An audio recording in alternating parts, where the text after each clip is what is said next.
जय हिंद दोस्तों, स्वागत है आपके अपने परिवार अजय शशि स्टडी पॉइंट में। आशा करते हैं दोस्तों बिहार एसएससी इंटर लेवल की जो भर्ती निकल के आई है 12,000 कुछ पद के लिए, उसके लिए आप लोग ऑनलाइन फॉर्म अप्लाई कर दिए होंगे। अगर आप अभी तक ऑनलाइन अप्लाई नहीं किए हैं तो भाई देर मत कीजिए, क्योंकि ये बिहार की वेबसाइट है, बिहार एसएससी की वेबसाइट है।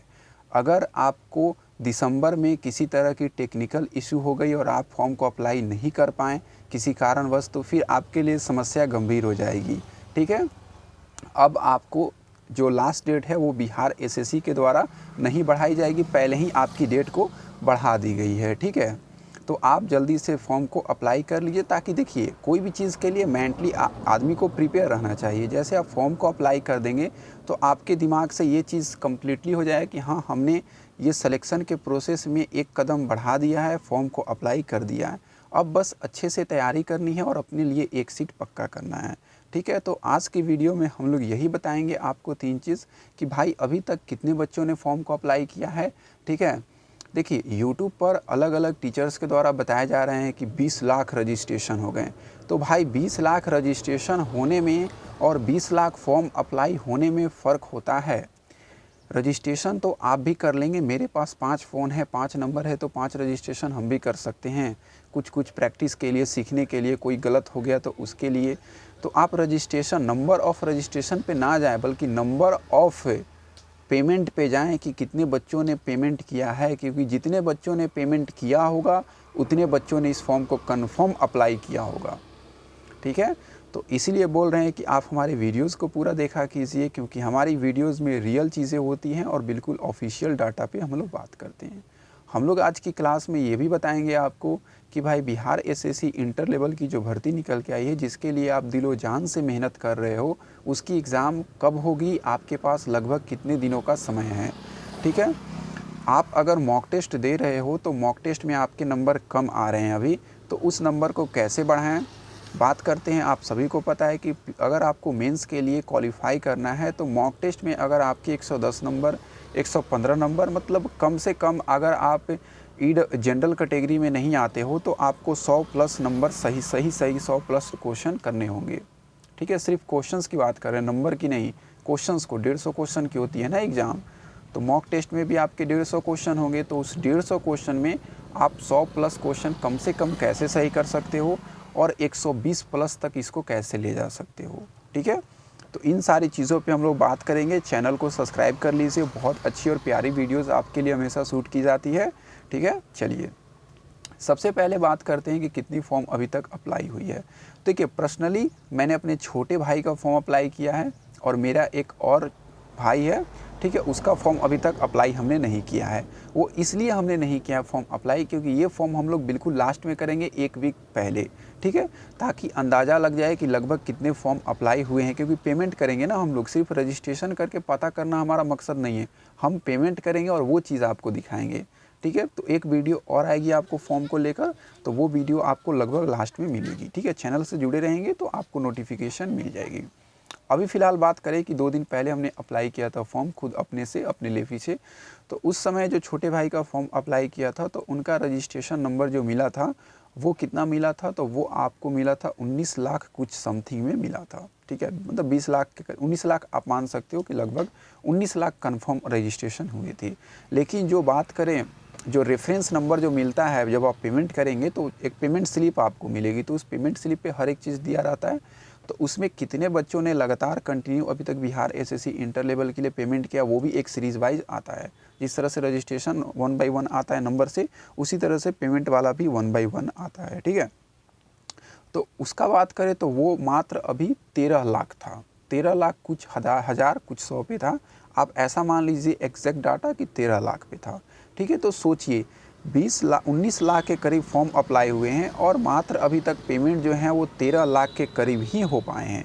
तो आप सोच सकते हैं कि फेक रजिस्ट्रेशन अभी 5 से 6 लाख के करीब हो गए हैं। कुछ अनसक्सेसफुल हो गए हैं, किसी का पेमेंट फंस गया, बहुत तमाम तरह की परेशानियां आप सभी को फेस करना पड़ा है, जो बच्चे फॉर्म को अप्लाई किए हैं। ठीक है, आप सभी को अच्छे से पता है। तो इसीलिए बोल रहे हैं कि आप फॉर्म वगैरह पे नहीं जाएं।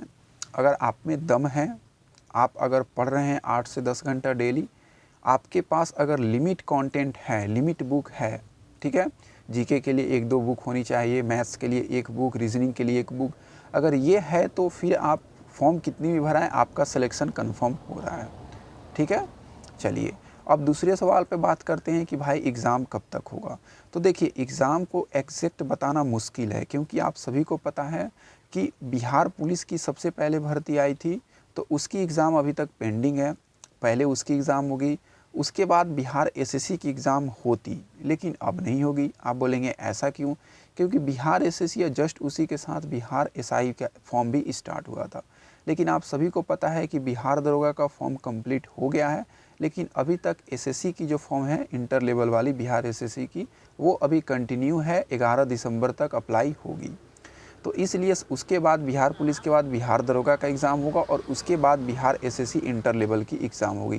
क्योंकि सबसे अधिक अगर बात करें फॉर्म गिरने की, तो वो बिहार एसएससी इंटर लेवल की भर्ती में ही फॉर्म गिरेगी।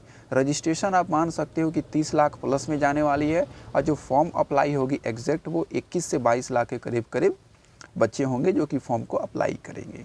ठीक है, रजिस्ट्रेशन पे मत जाइए आप लोग। तो जो एग्ज़ाम होगी अब ये गवर्नमेंट पे डिपेंड करती है, क्योंकि आचार संहिता लगने वाला है, बस कुछ दिनों में आचार संहिता लग जाएगी और उसके बाद आपकी लोकसभा का भी प्रचार चल रहा है, ठीक ना। तो पीएम जो है नरेंद्र मोदी आज झारखंड के दौरे पे निकले हैं और 2-3 दिन पहले आपके तमिलनाडु गए थे और कुछ दिन के बाद बिहार भी जाने वाले हैं वो आप लोगों के पास। ठीक है, तो लोकसभा का चुनाव को देखते हुए ऐसा कह सकते हैं कि हो सकता है कि एग्ज़ाम में डिले हो जाए, लेकिन आप मान के चलिए कि फरवरी में कंफर्म आपका एग्ज़ाम हो रहा है। पीटी का एग्ज़ाम फरवरी में हो रहा है, तो आप अपने आप को ऐसे तैयार कीजिए कि आप फरवरी में जिस भी डेट को, जिस भी दिन एग्ज़ाम हो, आप जब बैठे तो 110 प्लस 120 प्लस 130 प्लस क्वेश्चन को 90-100% एक्यूरेसी के साथ करके आएँ। ऐसा नहीं कि 150 में 150 क्वेश्चन कर दिए और पता चलता है कि भाई उसमें 20-25 क्वेश्चन तो हमको खुद ही नहीं पता कि वो क्वेश्चन कहाँ का है, उसका आंसर क्या होगा। तो ये चीज़ें नहीं करनी है। ठीक है, जब भी आप मॉक टेस्ट देते हो तो ये चीज़ें याद रखो कि मॉक टेस्ट देने के बाद 1 घंटा आपको उस मॉक टेस्ट को अच्छे से एनालिसिस करना है। क्या एनालिसिस करना भाई? मान लीजिए कि आपने जीके का एक क्वेश्चन था, पूछा गया था भाई, ठीक है, कि भाखड़ा नागल बांध जो है वो किस नदी पे है या किस राज्य में है। तो आप उस टॉपिक से रिलेटेड उस टॉपिक को यूट्यूब पे सर्च करो या जो बुक आप फॉलो करते हो उस बुक में लो, लूसेंट, क्राउन, जो भी बुक आप पढ़ते हो उस बुक में उस टॉपिक को क्लियर करो। कभी भी सेट मारते हो, मैथ हो, रीजनिंग हो, जीके हो, करेंट अफेयर हो या साइंस हो, जिस क्वेश्चन को आपने छोड़ा उस क्वेश्चन का टॉपिक क्लियर हो जाना चाहिए, ताकि साला अगला बार जब हम सेट दें, मॉक टेस्ट दें, तो अगर वो टॉपिक से रिलेटेड कोई भी सवाल आता है तो वो हमसे बच के नहीं जाना चाहिए। ऐसा होना चाहिए आपके अंदर सोच, ऐसा तैयारी, तब जाकर आप मॉक टेस्ट में जो 80 ला रहे हैं वो 100 पहुँचेंगे, 100 वाले 120 पहुँचेंगे, 120 वाले प्लस में पहुँचेंगे। ठीक है, तो आप प्रयास कीजिए कि जो टॉपिक से आप क्वेश्चन को छोड़ दे रहे हैं, जिस टाइप का आप क्वेश्चन छोड़ दे रहे हैं, जिस चैप्टर का क्वेश्चन छोड़ दे रहे हैं उसी को कंप्लीट कर लें। ठीक है, अगर हम लोग पूरा, जैसे मान लीजिए कि बात करते गांधी से सवाल आया और आपने छोड़ दिया, हम गांधी से पूरा क्वेश्चन, उनका पूरा जितना क्वेश्चन बनता है सारा गांधी के क्वेश्चन कर लेंगे, तब तो क्वेश्चन नहीं छूटेगा। ठीक है, तो ऐसे तैयारी होती है। आप अपने लिए जीके का बुक लिमिट में रखें, मैथ्स का सिर्फ 1 बुक रखें, रीजनिंग का सिर्फ 1 बुक रखें। बाकी जब आप सेट प्रैक्टिस करेंगे तो वहाँ से जो क्वेश्चंस आएंगे, जो आप वहाँ से सीखेंगे, तो फिर तो आपका एक्स्ट्रा स्टडी मटेरियल हो गया ना, तो वो बहुत अच्छा होता है। तो चलिए भाई, आज की क्लास को हम लोग यही ख़त्म करते हैं। आप प्रयास कीजिए कि अच्छे से तैयारी करें, डू एंड डाई, करो या मरो वाला, क्योंकि तैयारी अच्छा होगा तभी एग्ज़ाम भी अच्छा जाएगा दोस्त। ठीक है, जय हिंद दोस्तों। चैनल को भाई आप लोग सब्सक्राइब नहीं करते हैं, सब्सक्राइब कर दीजिए, फैमिली बड़ी होगी, हमें भी मोटिवेशन मिलेगा।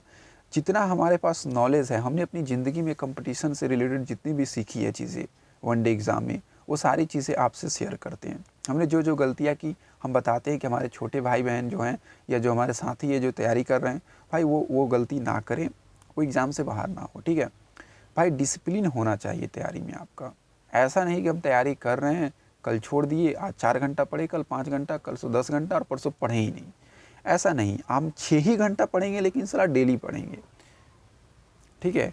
हम एक ही बुक को पढ़ेंगे लेकिन सारे को 10 बार पढ़ेंगे। ऐसा नहीं कि 10 बुक को एक बार पढ़ेंगे, नहीं, एक ही बुक को 10 बार पढ़ेंगे। ऐसा माइंडसेट होना चाहिए आपका, ठीक है।